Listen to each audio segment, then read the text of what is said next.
What's going on, Tamers? Birthday East here, and is there an old version of Mamemon? Like, is there like a geriatric Mamemon? Is that a thing? Looking at how old I was today, that's how I felt anyway. But creeping mortality aside, we are in our... Heck, I've kind of lost count at this point. We're in like week 1 of the post ban lists, meta reports for BT20, whatever you want to name that, Sage. I'll give you free reign there. But for folks who are just catching up, we had the Worlds Finals that happened about a month ago, and then like the day of World Finals, right after the finals finished up, we got the post ban list announcement, which went into effect March 28th, so the very end of March, about 2 weeks or 3 weeks ago as of this recording. I am admittedly a little bit sad we're not going to have a ton of time with this environment, considering we have the BT21 Worlds Convergence set coming out at the end of the month, alongside 2 new starter decks featuring the new adventure cards. But I will say, unlike previous times we've had a new ban list introduced into the game, players are figuring out all across the world where to put their deck stocks very quickly. When you have all the players in the world playing the same game, things get figured out much faster. We'll talk about all this and more in today's meta report, so with that, let's take a look at some event results, a couple of key takeaways, and a close look at some of the decks that topped over the course of the past week. So just a quick note before I get started, now that the game has reached parity around the world, I took some time to consider whether I would be covering events from everywhere or just stick with those in the Asia region. And like my namesake implies, I think I'm going to stick with events just in Asia, that being Japan, the Southeast Asia region, as well as adding China into the mix. That being said though, our first week back was pretty light on event results, with players likely prepping for the start of the actual competitive season for 2025 and 2026, which I think started at the beginning of April or the end of this first week's results. But with the events that we did find in this post-ban list world, some clear frontrunners have already quickly emerged. With the restricted listing decks like Lugamon, Velgar Loop, Red Hybrid, and Blue Hybrid, previously strong decks in the game are starting to take up the mantle, the big standout for me being Royal Knights. And while the Japanese player Doraku managed to secure first place using the Galaxy Toolbox deck, I feel like it was Singapore's Kurova who really stole the show using and showing off the power of Safoagamon. Thanks to the deck's immense draw power, great resource and value mechanics, as well as great offense and defense in the form of cards like Valdermon Chaosmon Valderarm? Valdermon Chaosmon? Valdermon Chaos Arm? Can we Photoshop that? With the deck's incredible draw power alongside its ability to gain memory off of playing option cards, and its amazing offense and defense thanks to cards like Shine Greymon Ruin Mode and Chaosmon Valderarm, it's no wonder this deck is starting to see light everywhere. I've also done a bit of a dive on the deck as well, and so if you're interested, definitely check out my videos on the channel to learn more. And with the rise of Safoagamon, as winter turns to spring, our cold-blooded ancestors are starting to emerge from their winter hibernation in the form of Leviamon, eating up all of those decks that want to play more and more cards by effects. Additionally, some of the other top 4 Worlds decks, which conveniently enough didn't include any of the restricted list cards at all, are also continuing to see success. Things like Galaxy Toolbox, which I mentioned before, the Blue-Green Imperial Digimon didn't include any of the restricted list cards at all. The Blue-Green Imperial Digimon... You'll always be with me.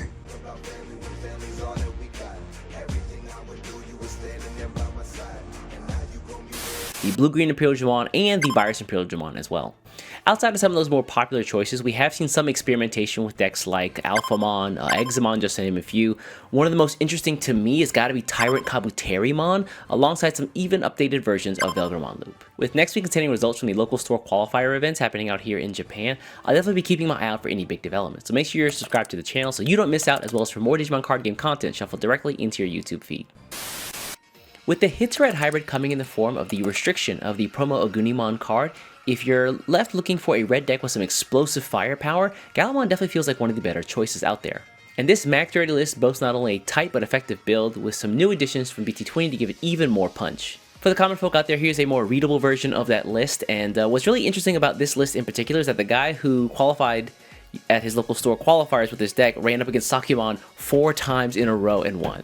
This list includes some of the deck's mainstays, including the EX2, BT19, and EX8 Guillamon and Guillamon X antibody cards for more Digimon search and memory.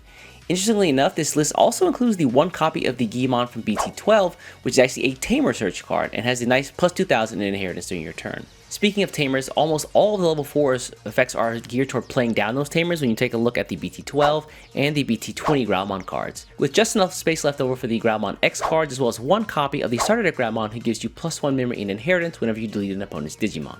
In the past, we've seen a lot of different variations at level 5s for this deck, where you either running things like Wargramon Ace, you've got the BT17 Wargramon, the BT12 Wargramon, and then the new Wargramon X antibody as well.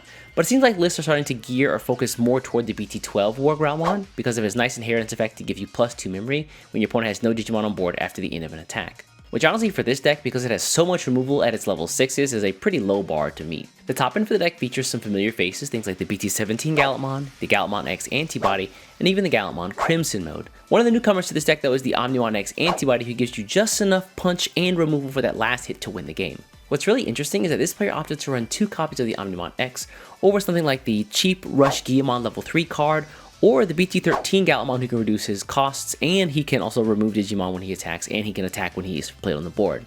And so if you're one of the ancient Greymon refugees that have been left by the Banlist updates for red players, Gallantmon might be the move. With Safoagamon and the Royal Knights decks becoming so popular right now, a deck that I've been really wondering about has been TyrantKabuterimon, known for its ability to build huge bugs who are unaffected by opponent's Digimon's effects, as well as go decently wide at the same time. TyrantKabuterimon is a deck that's been around for a while at this point, but it's definitely gotten some new tools these past couple sets to play with. A couple we'll see in the deck here today. These mostly come in the form of the Nature Spirits package, where we see things like the EX8 Tentomon, who can search 3, grab 1 Insectoid and then 1 Nature Spirits trait Digimon, and because this deck also runs a couple of the Nature Spirits Kabuterimon at level 4, you've got multiple targets in the deck to hit if you do find one. The rest of the deck includes some of the mainstays from the past, things like the Blade Safoagamon and the Safoagamon X antibody for piercing and inheritance at level 4s. You also have cards at the level 5 like Metal Life Safoagamon, who give you DP buffs and can let you redirect attacks and inheritance, alongside one of the more slept on cards in the game, in my opinion right now, which is the Mega Kabuterimon promo card, who has Evade. He's also got the ability to ignore effects whenever he's rested, and he lets you trash security whenever you battle an opponent's Digimon and win. More specifically, this combination of Evade and Digimon Effect Immunity makes him really hard to kill even by DP-. And of course, the boss TyrantKabuterimon himself, alongside his second-hand man and Shivamon Ace for some great disruptive plays. We do see the addition of the one-of Medieval Gallantmon in this deck, but keep in mind that the TyrantKabuterimon's effect to play down Digimon for cost -8 only applies to Insectoid or Larva trait Digimon, so you can't like cheat out this Medieval Gallantmon for 0 using the TyrantKabuterimon's effect. Other than this, the game plan remains the same. You want to build up a huge TyrantKabuterimon, give him some DP buffs, and then he can use his inheritance effects and the Izzy Tamer to redirect attacks into him, and because he's invincible to Digimon effects in general, he's really hard to kill. So if you're like me and you have a soft spot in your heart for big bad boss beetles, then TyrantKabuterimon in this environment might be true love. Each week I allow my champion level and higher YouTube members to vote on decks they want to see featured in these meta report videos, and this week, against all odds, they voted to see Safoagamon. If you'd like to vote on decks that you want to see featured in these kinds of videos, alongside some other cool perks and bonuses like early access to my content and access to YouTube VODs, then consider becoming a YouTube member as well. Once again, I want to give a big shout out to all the folks who do support the channel. I really do appreciate it, and with that, let's take a look at Safoagamon. This deck takes the core mechanic of the Safoagamon deck, which is to rest your own Digimon to gain great effects, to the next level using the, interestingly enough, D-Reaper Searcher cards. They're a great choice for their cost reduction down to 1 if there's not another searcher on the board, and they also give you a free card draw on play as well.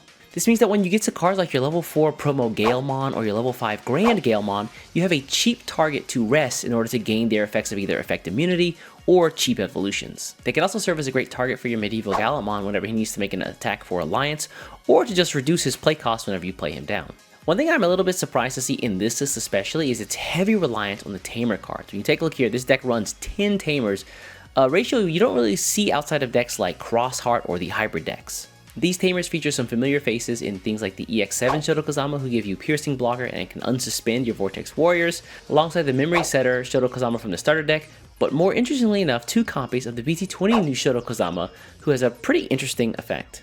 It aims to take the role of a scramble card where at the start of your main phase you can bottom deck the Tamer itself to play down another Shotokazama Tamer from your hand, but then also you can play down a bird or avian trait Digimon from your trash onto the board. And then at the end of the turn, if it's still on the board, you can suspend it and then give one of your Vortex Warrior Digimon plus 2000 DP until the end of the opponent's turn. That might seem like a really small effect, but honestly, considering all of the cards that work well with the Safoagamon typically only give you DP buffs on your own turn, having the plus 2000 DP on your opponent's turn could be really useful in the case of ace plays. And so if you're a believer in Medieval Gallantmon supremacy and are just a big fan of the Liberator protagonist, well, with this deck, you don't have to choose just one. With that, we're going to bring week 1 of the BT20 post-Banlist meta report to a close over here in Asia. You know, what's really cool right now that I haven't really talked about very much is that The start of April saw the release of a new store event tamer pack. So whenever you go to your locals, you'll get like one of those packs with some promo cards in them, and they include some really interesting things. For example, the new Royal Base option card has me wanting to put that deck back together again. The cost minus on all your Digimon once per turn seems really strong. Anyways, I'm gonna get out of here. My birthday gift to myself this year, I bought myself a piano and it just got delivered, so I'm gonna go learn to play that thing. Before you get out of here, do me a favor, hit the subscribe button, and I'll catch you in the next one. Take care.